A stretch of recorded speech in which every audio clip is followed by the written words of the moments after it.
লক্ষ্য করছি, উপলব্ধি করতে পারছি, এবং সেখান থেকেই উদ্দেশ্য পরিষ্কার হচ্ছে। তাই আমরা যারা দেশকে ভালোবাসি, আমরা যারা দেশের উন্নতি, প্রগতি, দেশের সম্ভাবনা, দেশের সাংস্কৃতিক ঐতিহ্য এবং সেই ঐতিহ্যকে রক্ষার জন্য যত্নবান যারা, তাঁদেরকে বা তাঁদের প্রচেষ্টাকে ব্যাহত করার যে বিভিন্ন প্রয়াস নেওয়া হচ্ছে তার বিরোধিতা করি। এবং আরেকটি কথা আমি এই প্রসঙ্গে বলবো, যারা চাইছেন যে কোনো একজন ব্যক্তির পদত্যাগ, তারা হঠাৎ চাইছেন কেন, এবং এটা লাগাতার তারা কেন চাইছেন? কেউ কেউ তো আগে চাইতেন না, এখন চাইছেন।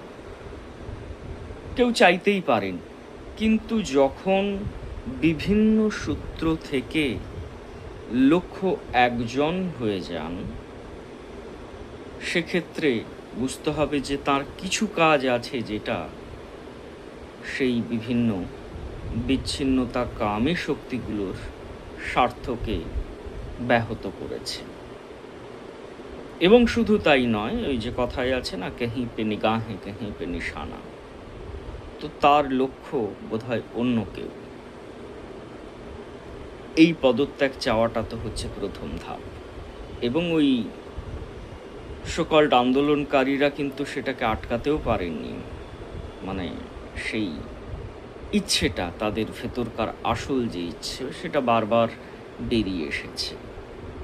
যারা সহিষ্ণুতার কথা বলেন, যারা গণতান্ত্রিকতার কথা বলেন, তাদের এই যে অগণতান্ত্রিক, অসহিষ্ণু মনোভাব, সেটা তাদের কোন পরিচিতিকে ব্যক্ত করে আমার জানা নেই। ব্যক্তিগতভাবে আমি শুনেছি, পরিচিত হয়েছি, এবং কিছু কাজ আমি করারও চেষ্টা করেছি। তো সেই সব সূত্রে আমি আমার একটি অভিজ্ঞতা ব্যক্ত করি। এই সকল্ড আন্দোলনকারীরা যার পদত্যাগ চাইছেন, বাহ্যত লক্ষ্য তো আরও অন্য কিছু।